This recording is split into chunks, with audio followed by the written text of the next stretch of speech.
आज का हमारा टॉपिक है प्राइस डिस्क्रिमिनेशन। इसको हम लोग डिस्क्रिमिनेटिंग मोनोपोली भी कहते हैं। कभी कभी जैसे मैंने आपको लास्ट वीडियो में बताया था कि मोनोपोली में से जब क्वेश्चंस आते हैं, या तो जो क्वेश्चन हमने लास्ट टाइम डिस्कस किया था equilibrium of monopolist in short run and long run, या वो आता है। अगर वो वाला क्वेश्चन नहीं आता तो ये वाला क्वेश्चन की पॉसिबिलिटी भी बहुत ज़्यादा है, बहुत ज़्यादा प्रोबेबिलिटी है। प्राइस डिस्क्रिमिनेशन क्वेश्चन आता है, explain the concept of price discrimination, या आज जाता है कि what do you mean by discriminating monopoly. तो डियर स्टूडेंट्स, इसको स्टार्ट करने से पहले मैं बता दूं आपको, इसके हमारे 5 पार्ट्स हैं। जब आप ये आंसर लिखेंगे तो आपको इसको पांचों पार्ट्स आपको लिखने पड़ेंगे, और इस वीडियो में मैं आपको 3 पार्ट्स समझाऊंगी। नेक्स्ट वीडियो में we will do these 4th and 5th part which involve diagrams. तो हम स्टार्ट करते हैं। प्राइस डिस्क्रिमिनेशन, नाम ही हमें बताता है डिस्क्रिमिनेशन, फर्क करना, प्राइस में फ़र्क करना। अब प्राइस डिस्क्रिमिनेशन को अगर मैं डिफाइन करूँ तो इसको हम कह सकते हैं कि इसका मतलब है कि जब एक मोनोपोलिस्ट सेम प्रोडक्ट के लिए, सेम गुड के लिए डिफरेंट मार्केट में डिफरेंट कस्टमर से डिफरेंट प्राइजेस चार्ज करे। प्रोडक्ट सेम है लेकिन कस्टमर्स डिफरेंट हैं, डिफरेंट मार्केट्स हैं, और जो मोनोपोलिस्ट है, जो सेलर है, वो उन सब से डिफरेंट प्राइजेस चार्ज कर रहा है। इसको हम कहते हैं प्राइस डिस्क्रिमिनेशन। मैंने बताया प्राइस में फ़र्क करना। तो अब सबसे पहला पार्ट आता है, हम ये देखते हैं कि types of price discrimination. Price discrimination की क्या टाइप्स हैं? इसके हमारे 4 टाइप्स हैं। सबसे पहले आता है हमारा personal price discrimination. Personal price discrimination का मतलब है डियर स्टूडेंट्स कि जब एक मोनोपोलिस्ट डिफरेंट लोगों से डिफरेंट प्राइजेस चार्ज करता है। मतलब कि 3-4 इंडिविजुअल्स हैं, वो उसके पास गए, एक सेलर के पास गए, शॉप में गए और उन्हें प्रोडक्ट खरीदा या सर्विस उन्होंने कंज्यूम की, तो हर किसी से वो अलग अलग प्राइस चार्ज कर रहा है। अब इसका एग्जांपल ले सकते हैं हम लोग, जैसे डॉक्टर ही है, डॉक्टर है वो जो अमीर लोग हैं, जो वेल ऑफ पीपल हैं, उनसे ज़्यादा फीस चार्ज करते हैं, और जो not so very well of हैं, जो कह सकते हैं कि पुअर सेक्शन ऑफ सोसाइटी है, उनसे कम फीस चार्ज करता है। तो इसको हम कहते हैं कि personal price discrimination. Different individuals हैं और सेम प्रोडक्ट, सेम सर्विस के लिए डिफरेंट प्राइसेस चार्ज हो रहे हैं। नेक्स्ट है हमारा ज्योग्राफिकल प्राइस डिस्क्रिमिनेशन। नाम ही बता रहा है हमें कि जब according to area product same है, सर्विस सेम है, लेकिन हर एरिया में उस प्रोडक्ट का या उस सर्विस का जो प्राइस है वो डिफरेंट है। हम जैसे कह सकते हैं कि चावल हैं वो हिमाचल प्रदेश में और पंजाब में और डिफरेंट प्राइसेस पे बिकते हैं, क्वालिटी वो सेम हो सकती है। फिर हम कहते हैं कि price discrimination according to use.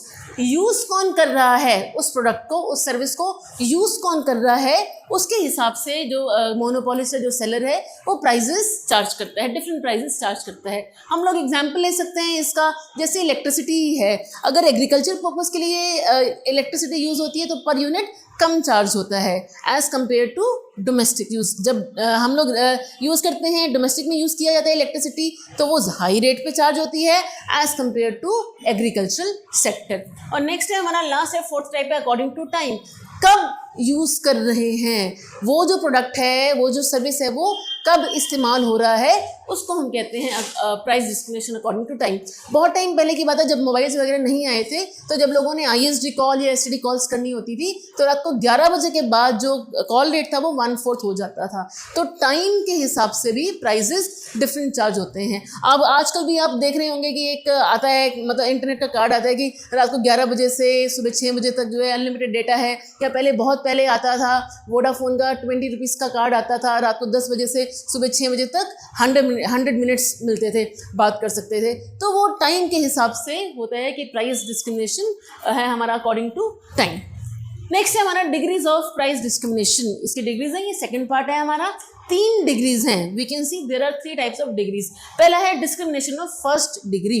अब इसमें dear students, discrimination of first degree कहता है कि इसमें एक जो मोनोपोलिस्ट है, he will not let the consumer enjoy the consumer surplus.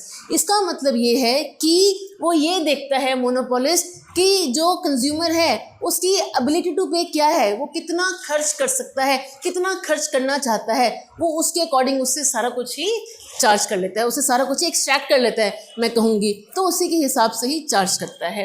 तो इसको हम कह सकते हैं कि अगर मान लीजिए हम लोग डॉक्टर के पास जाते हैं, या हम किसी ऐसी मार्केट में जाते हैं जहाँ पे ये पता चल जाता है भाई, सेलर को, दुकानदार को पता चलता है कि ये तो इतना पे करने को इस प्रोडक्ट के लिए तैयार है, तो उसके अकॉर्डिंग वो चार्ज कर लेता है। अब नेक्स्ट है discrimination discrimination of second degree. Second degree का मतलब है कि यहाँ पर जो मोनोपोलिस्ट है, जो सेलर है, वो स्लैब्स बना लेता है। अब जैसे कहते हैं ना, जैसे BSNL है, वो कहते हैं कि अगर पहले 100 यूनिट्स के लिए पर कॉल इतना चार्ज लगेगा, फिर अगले 100 यूनिट के लिए इतना चार्ज लगेगा, तो यहाँ पे स्लैब्स बनाते हैं, स्लैब्स के अकॉर्डिंग ही चार्ज करते हैं। फिर हमारा डिस्क्रिमिनेशन ऑफ थर्ड डिग्री, ये बहुत इंपॉर्टेंट है। डिस्क्रिमिनेशन ऑफ थर्ड डिग्री का मतलब है यहाँ पे जो मोनोपोलिस्ट है अपने प्रोडक्ट के लिए 2 डिफरेंट मार्केट्स बना लेता है, सेपरेट मार्केट्स बनाता है। और एक होता है फॉरेन मार्केट, एक होती है डोमेस्टिक मार्केट। डोमेस्टिक मार्केट में तो वो प्रोडक्ट्स को, सर्विसेज को हाई रेट पे बेचता है, लेकिन फॉरेन मार्केट्स में उन्हीं प्रोडक्ट्स को, उन्हीं सर्विसेज को लो रेट पे बेचता है। तो दिस इज इसको हम कहते हैं dumping. This is a form of dumping. तो this is all about discrimination of third degree.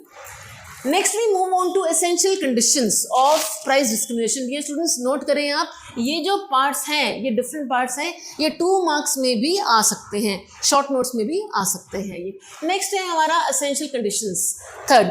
अब भाई क्या कहते हैं, अगर प्राइस डिस्क्रिमिनेशन सक्सेसफुल होना है तो उसके क्या कंडीशंस हैं, कहाँ कौन सी ऐसी कंडीशंस में जो प्राइस डिस्क्रिमिनेशन है वो चलती है या वो सक्सेसफुल होती है। सबसे पहले है एग्जिस्टेंस ऑफ मोनोपोली पावर। ये बहुत ज़रूरी है कि एक मोनोपोलिस्ट ही, सिर्फ एक मोनोपोलिस्ट ही प्राइस डिस्क्रिमिनेशन प्रैक्टिस कर सकता है। परफेक्ट कंपटीशन नहीं, वहाँ नहीं कर सकता, ठीक है। कोई और मार्केट स्ट्रक्चर मोनोपोलिस्टिक में भी नहीं, ओलिगोपोली में भी नहीं, वहाँ नहीं हो सकता। तो इसीलिए मोनोपोली, जहाँ पर जो मार्केट स्ट्रक्चर मोनोपोली है, सिर्फ वहीं पर ही प्राइस डिस्क्रिमिनेशन सक्सेसफुल है, प्रैक्टिस किया जा सकता है। नेक्स्ट है सेपरेट मार्केट्स।